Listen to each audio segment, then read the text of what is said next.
Allô la famille, j'espère que vous allez bien et si tu ne vas pas bien, ça va bien aller par la grâce de Dieu. Alors, aujourd'hui dans cette nouvelle vidéo, je te parle du système bancaire canadien. En d'autres termes, lorsque tu veux immigrer au Canada, tu arrives au Canada, tu es obligé d'utiliser l'argent canadien. Voilà, tu es obligé d'avoir un compte canadien. Et comment ça se passe? C'est quoi les différents comptes et en particulier le compte de débit, compte carte de crédit. Et puis aussi, je vais te parler de la cote de crédit. Très, très, très important. Donc, je vais te montrer tout ça dans cette vidéo. Parce que si ça marche pas bien avec cet aspect-là, demain, tu voudras acheter une maison au Canada et tu ne pourras malheureusement pas. Et ça, c'est un exemple parmi tant d'autres. Donc, c'est très important à savoir.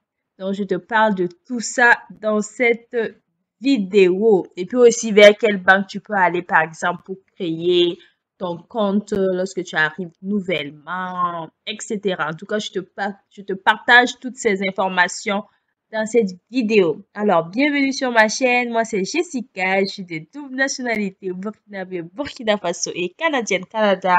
Et sur cette chaîne, je te partage mes expériences et mes connaissances afin de t'aider toi aussi à réussir ton immigration pour le Canada et bien plus.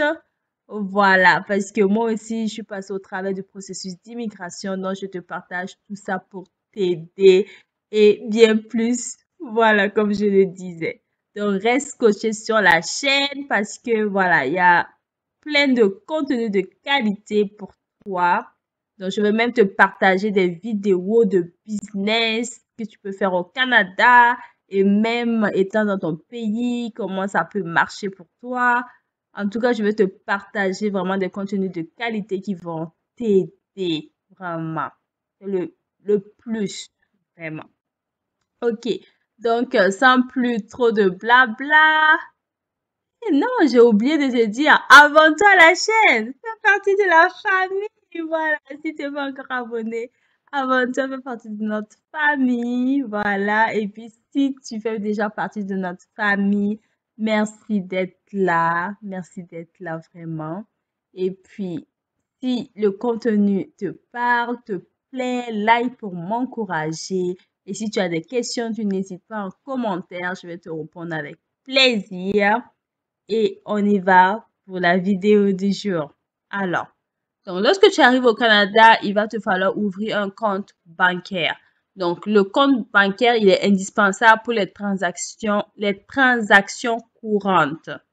Voilà, donc pour l'ouvrir, vous n'avez qu'à vous présenter à l'institution de votre choix, de préférence près de chez vous ou de votre travail. Donc, on vous demandera de vous identifier à l'aide de votre numéro d'assurance sociale et ou de votre passeport. Donc, il est bien important de bien choisir votre institution financière car les tarifs des transactions, chèques et autres services varient d'un établissement à l'autre. Donc, en fait, lorsque tu arrives, la première des choses que tu vas vouloir, c'est le compte chèque. On va l'appeler comme ça. C'est le compte chèque et en fait, compte courant. Voilà.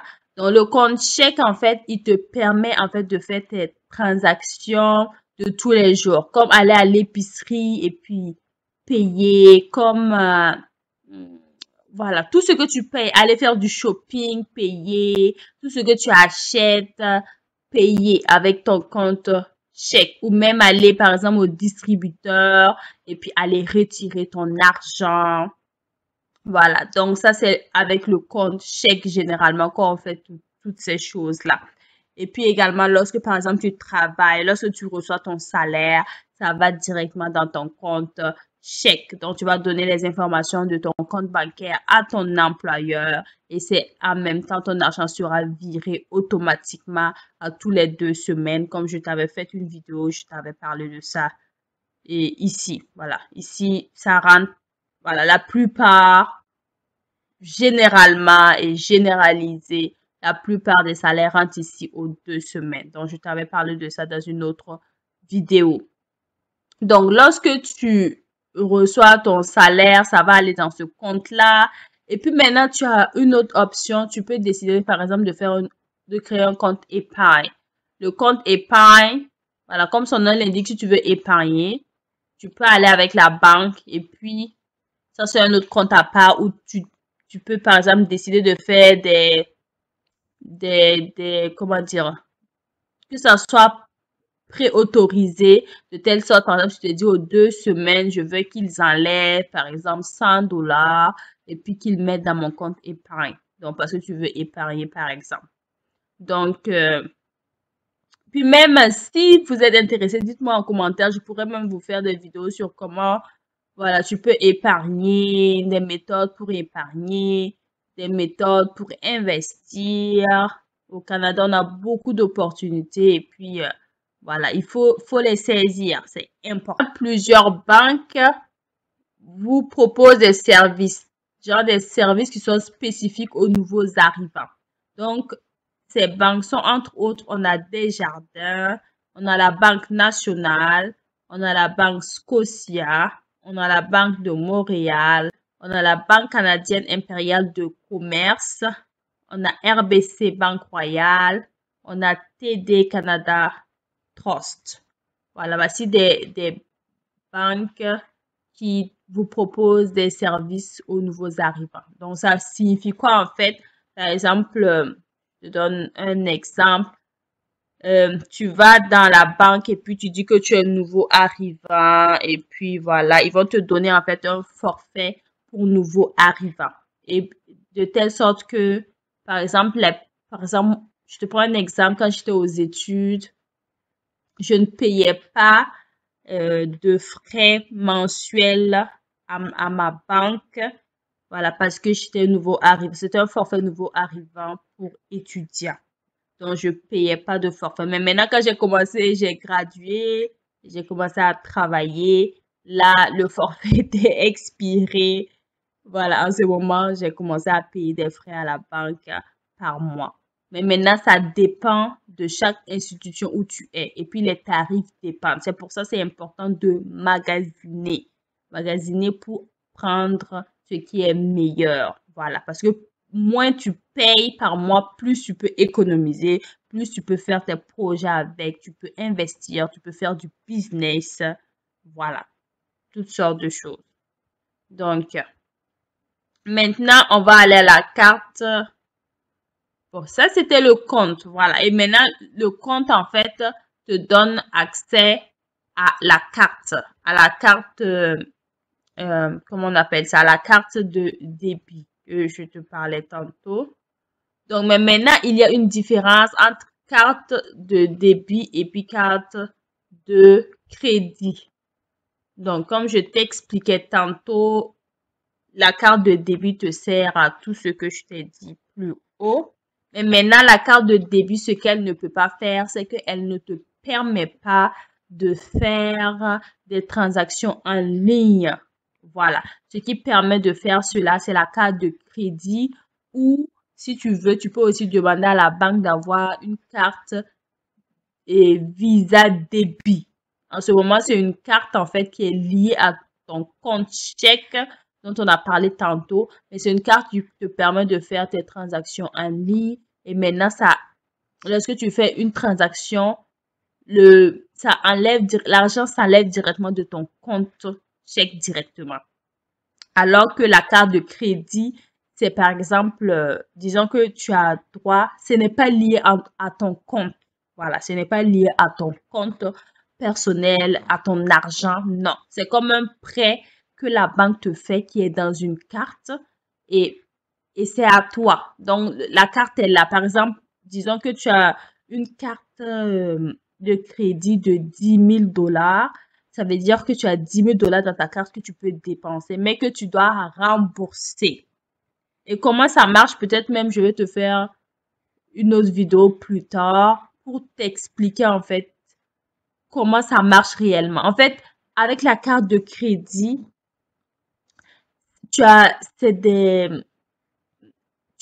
si tu dépenses la carte, la banque va te faire une facture à la fin. Genre, je dis la banque, c'est pour dire l'institution qui t'a donné la carte de crédit. Donc, ça peut être la banque, ça peut être une toute autre institution. Donc, qui n'est même pas liée à ton compte. Donc, tu peux avoir une carte de crédit avec une autre institution qui n'a rien à voir avec là où tu as ton compte chèque avec ta carte de débit. Donc, lorsque tu as ta carte, lorsque tu la dépenses et qu'il te donne ta facture à la fin de ton cycle, tu as 3 semaines, voilà, pour régler l'argent qui est là-dedans.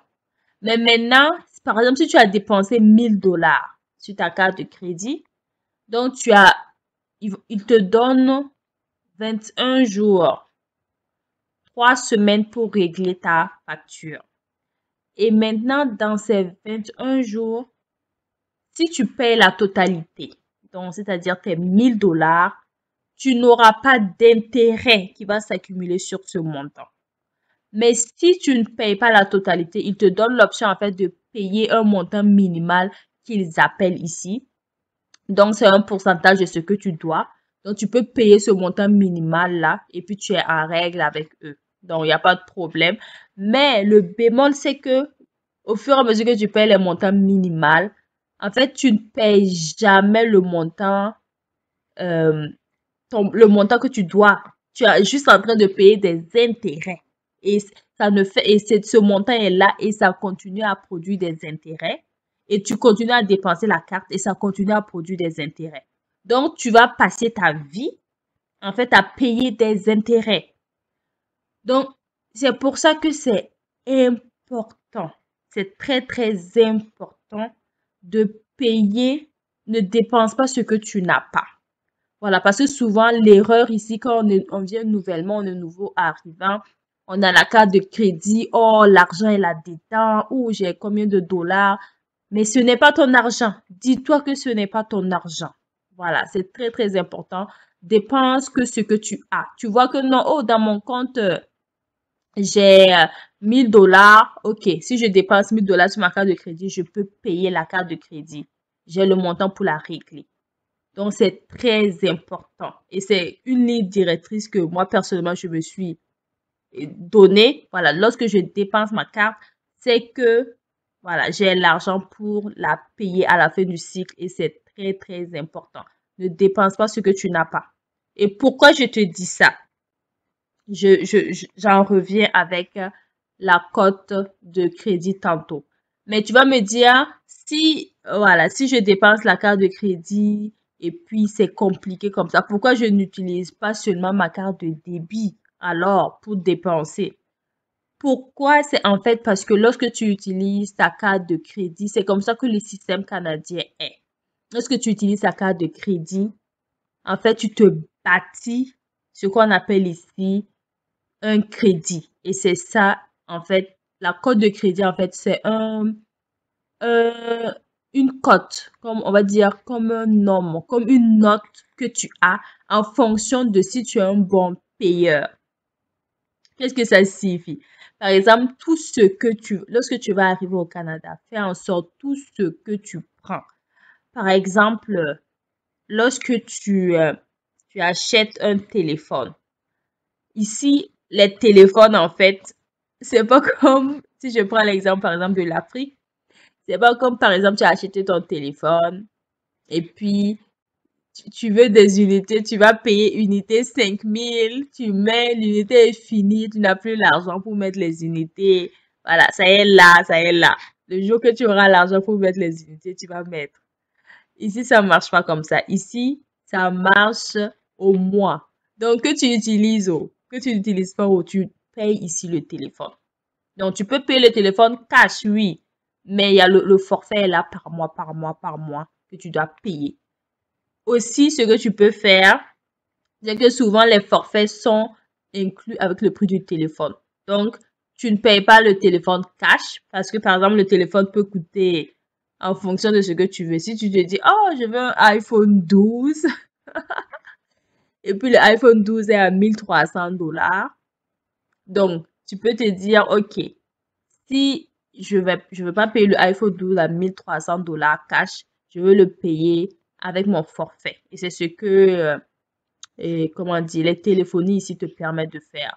Donc, tu peux le payer cash si tu as le cash pour le payer. Et maintenant, tu payes juste tes forfaits mensuels qui est obligatoire, que tu utilises tes unités.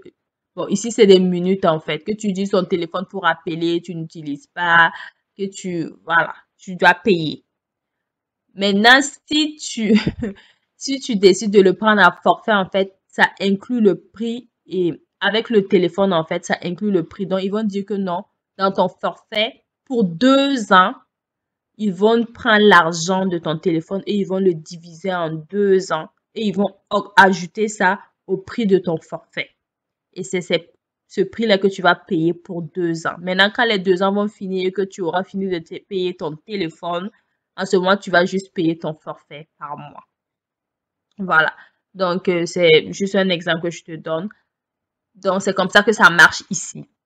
Donc, lorsque par exemple, ton téléphone que tu payes, c'est important de payer à la date. Lorsqu'on te donne ta facture, il te donne une date limite.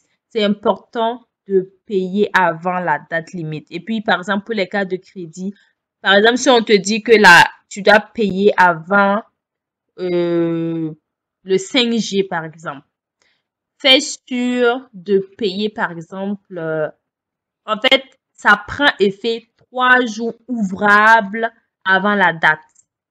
Donc, c'est-à-dire que s'il y a un samedi, un dimanche, ton paiement ne prend pas en compte. Donc, ça prend 3 jours ouvrables. Donc, disons que tu fais le paiement le vendredi et puis, disons que le 5, c'est un lundi et tu fais ton paiement le vendredi. Donc, on compte vendredi jour ouvrable, mais samedi et dimanche ne sont pas des jours ouvrables.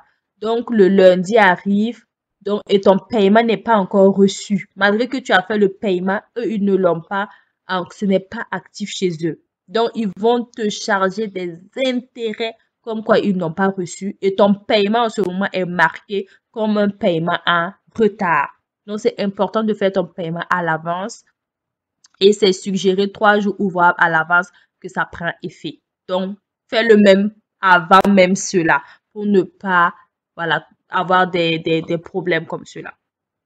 Voilà.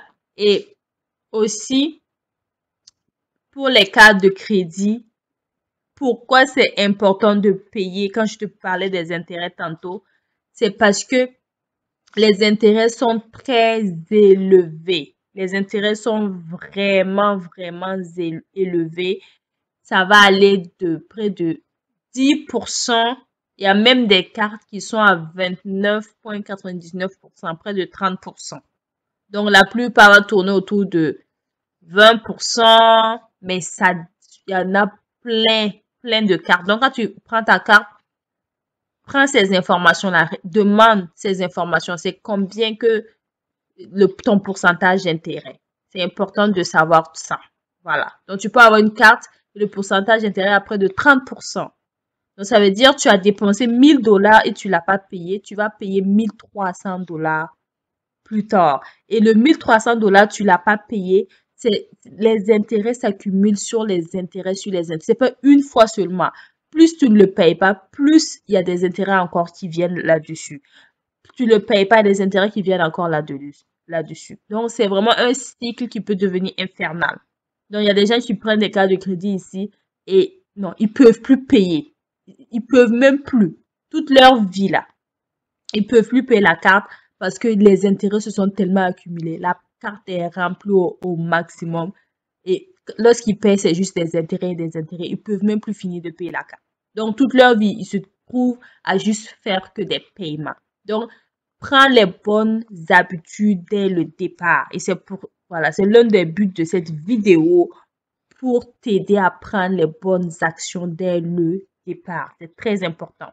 Donc, tu bâtis ta cote de crédit en payant tout à temps avant la date limite. Donc, ta facture d'électricité, ta facture de téléphone, tout ce qui est facture. Voilà. En fait, c'est comme s'il y a quelque chose qui est marqué où il y a ton nom. Et puis, ils ont accès à cela. Voilà. Les banques ont accès, les institutions, ils ont accès à cela. Donc, il y a ton nom et puis maintenant, il y a tous les trucs où tu es. Donc, si tu as une facture d'électricité, il y a ton nom, ça va marquer. Voilà, tu as un retard, tu as un jour, ça va être vert. Tu as un retard, toi, tu ne fais pas tes paiements, ça va être au rouge. En ce moment, ta cote de crédit est bas, bas, bas, bas, bas. Tu payes pas ta carte de crédit, voilà, c'est au rouge. Donc, ta carte de crédit, ta cote de crédit est bas, bas, bas, bas, bas, bas, bas. Et la cote de crédit, en fait, elle consiste à quoi? C'est parce que plus tard, au Canada, par exemple, non, si tu n'es pas extrêmement, mais je dis extrêmement riche, c'est quasi impossible, par exemple, de payer une maison comme ça. Voilà. Donc, parce que c'est très cher. Donc, les maisons vont être quoi? 100 000 $, 150 000, en fonction même des régions. Tu peux même avoir des maisons à 500 000 $, 1 million de dollars. Donc, c'est extrêmement cher. Et donc, pour, par exemple, avoir sa propre maison, tu vas à la banque et c'est la banque qui finance ta maison, en fait. La banque va financer ta maison sur 15, 20 ans et même 25 ans. Donc, selon ton pouvoir on va dire ton pouvoir de paiement. Donc, le plus tu veux payer le plus tôt possible, plus tu auras des plus gros paiements à faire par mois pour ta maison. Et plus tu veux des petits paiements, plus tu vas l'étaler sur la durée. Tu auras un long temps pour payer, par exemple. Et également, par exemple, si tu veux tu veux un prêt avec la banque, que ce soit un prêt pour faire un business, pour faire un projet, voilà, quel qu'en soit, et que ta cote de crédit n'est pas bonne parce que c'est dit que toi, tu ne payes pas les choses, tu n'auras pas, on t'octroiera pas le crédit. Donc, tu n'auras pas de crédit. C'est la même chose, par exemple, si tu veux une voiture neuve, tu peux prendre un prêt pour prendre la voiture neuve. Ou même, je dis neuve, mais c'est la même chose si tu veux une voiture usagée. Donc, c'est la même chose. Tu peux prendre un prêt, dépendamment de ton pouvoir d'achat. Donc, si tu décides de prendre un prêt et que ta cote de crédit est mauvaise, tu peux pas avoir le prêt. Donc, en fait, c'est pour ça que c'est important au Canada d'avoir une cote de crédit clean. Voilà, quand ta cote est clean, quand tu vas à la banque là, tu dis, oh, j'ai un projet, je veux faire un business, je veux... Voilà, donc la banque débloque les sous rapidement pour toi. Débloque les sous même sans... Non, sans... C'est très rapide. Ils te donnent, ils veulent même te donner rapidement. Ou bien même c'est eux-mêmes qui t'harcèlent. Genre, je dis harceler, mais bon, c'est juste une façon de parler. Genre, ils t'envoient des messages, t'envoient du courrier pour te dire, viens prendre un prêt. Donc, tu vois, c'est un avantage dans le sens que si ta cote est bonne, tu peux utiliser cela parce qu'il y a des mauvais prêts comme il y a des bons prêts. Tu peux utiliser cela en bon prêt pour faire quelque chose qui va te rapporter beaucoup plus d'argent, tu vois. Donc, c'est ça en fait. Donc, mais ne pas prendre un prêt pour juste prendre un prêt et être là juste à payer des intérêts sur un prêt et juste à payer des prêts. Non. Si tu décides d'aller prendre un prêt, par exemple, voilà, prends-le dans le bon sens, peut-être pour faire un projet, pour multiplier quelque chose, pour faire quelque chose qui va t'apporter encore plus que ce que tu as pris. Donc, voilà. Donc, c'est ça. Donc, finalement, on a fait un cours de finance. Ok. Donc, mais souvent, en fait, comme la demande d'une carte de crédit passe souvent par l'analyse historique du crédit au Canada, donc elle peut s'avérer difficile pour les nouveaux arrivants pour qui la cote de crédit est souvent inexistante. Voilà. Donc, comme tu viens d'arriver au Canada, c'est comme si ta feuille est blanche. Tu n'as pas de code de crédit ni rien. Mais il y a des banques quand même qui donnent quand même aux nouveaux arrivants. Mais lorsque tu arrives, prends ton téléphone, commence à payer. Et voilà, tout ce que tu payes, paie-les à temps. Comme ça, lorsque tu vas aller à la banque pour prendre la carte de crédit, voilà, ils vont te le donner. Voilà.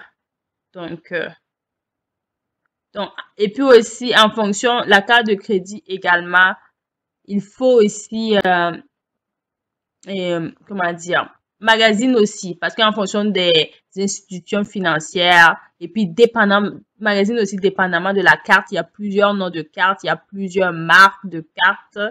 Voilà, je peux te dire, hein, ça peut être un Visa ou un Mastercard, et puis il y a des noms comme Mastercard Elite, Visa Elite, tu vois, il y a des noms pour débutants, pour experts, pourquoi, et puis il y a des cartes qui te permettent d'avoir des points, des remises d'argent. Il y a des cartes qui sont $0. Il y a des cartes, par exemple, que tu vas payer à l'année. À l'année, par exemple, la carte peut même te coûter $100. Donc, magasine ta carte. Pour un début, tu veux une carte à $0, je suppose. Et puis, plus tard, plus la carte, et tu la payes souvent, c'est parce qu'elle a des bonnes remises. Donc, tout ça, lorsque tu vas aller à la banque, fais sûr d'avoir les bonnes informations et puis avant de prendre ta décision. Voilà, tu peux magasiner pour avoir voilà, le bon deal, quoi. Maintenant, ok, bon, je t'ai même parlé de ça. En fait, la cote de crédit correspond à votre régularité de remboursement des dettes contractées avec votre carte de crédit et le remboursement de vos prêts dans le délai qui vous est imparti. Elle doit être la plus irréprochable possible car elle détermine vos possibilités de contracter un emprunt pour des achats comme une maison ou une voiture, etc. Votre réputation de solvabilité détermine votre code de crédit. Il faut donc être vigilant lorsque vous faites fonctionner votre carte de crédit à bien créditer votre compte sous peine de voir vos demandes de prêt refusées. La cote de crédit peut aussi être entachée si vous ne payez pas certains engagements financiers comme le téléphone, les factures électriques, etc. Maintenant, si vous êtes un nouvel arrivant et que vous n'avez pas encore de carte de crédit, il est déconseillé de souscrire. Voilà, ça c'est très important. De souscrire à une première demande auprès des grandes chaînes de magasins et compagnies pétrolières. Comme vous n'aurez pas d'historique et de code de crédit, votre demande sera certainement refusée et ceci vous sera nuisible. Voilà, en fait, lorsque tu fais une demande de carte de crédit et puis qu'elle est refusée, ça donne une tâche à ta cote en fait. Voilà, comme je t'ai dit, c'est comme une feuille blanche, il y a ton nom dessus et puis il y a tout sur toi, ton historique de financier là. Tout est affiché. Donc, lorsque tu fais une demande, c'est affiché là-dessus. Voilà, c'est affiché là-dessus. Et lorsque c'est refusé, c'est affiché. Lorsque c'est refusé, c'est mauvais parce que là, les autres personnes vont dire pourquoi ils t'ont refusé. Donc, ils t'ont refusé, c'est que non, tu n'es pas bon. Donc, eux aussi, ils te feront pas confiance. Ils vont dire, ah, ok, puisqu'on l'a refusé, c'est que moi aussi, je vais le refuser, je vais pas le prendre. Donc, c'est important de te bâtir quand même un petit... Mais lorsque par exemple, tu vas pour ouvrir ton compte chèque, tu peux demander à la personne qui est là, est-ce que je peux avoir une carte de crédit? Et si elle dit oui, oui, selon votre voilà, je peux vous donner. Donc, même si c'est une carte de crédit de seulement $500, prends-le, c'est bien. C'est pour un début. Voilà, pour te bâtir ton crédit, en fait. Voilà, c'est juste pour un début. Et puis maintenant, si c'est pas possible, il peut te dire, voilà, va faire, paye tes factures, paye ton téléphone. Et après, juste peut-être quelques mois, 2, 3 mois, tu reviens et puis vous faites une demande.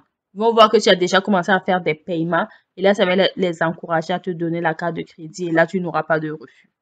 Voilà. Mais si tu n'appliques surtout pas pour plusieurs cartes. Et puis, si tu appliques pour plusieurs, qu'il y a des refus, il y a des refus là. Non. Les autres vont pas te donner. Ils vont pas te faire confiance. Ils vont te dire pourquoi les autres refusent. C'est que, voilà, c'est pas bon. Moi aussi, je vais refuser. Maintenant, concernant les chèques. Maintenant, les chèques, généralement, ici, ça va être, tu vas les utiliser. Les gens l'utilisent généralement ici, par exemple, pour payer leur loyer, payer leurs factures, voilà, etc. Pour des paiements par la poste, voilà, etc. Maintenant, ici, c'est quoi l'argent, on va dire, les monnaies canadiennes? On a le 5 cents, ça c'est une pièce en fait.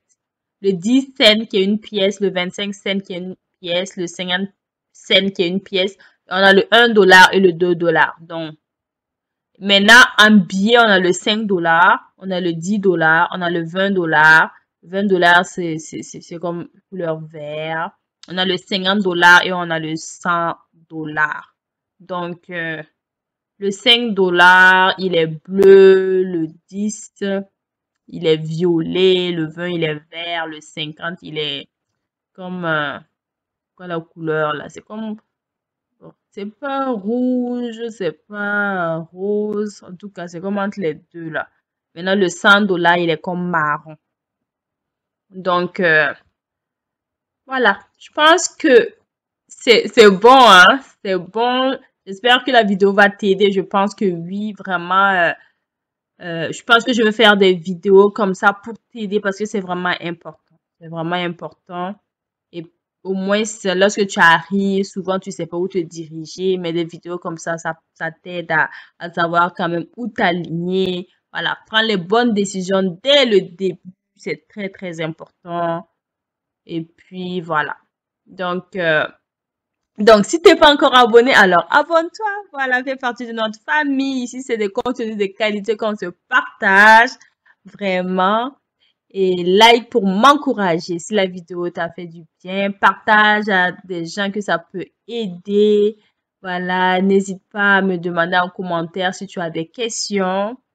Et puis, voilà, on se dit à très bientôt. Voilà, à très bientôt dans une prochaine vidéo. Allez, bye.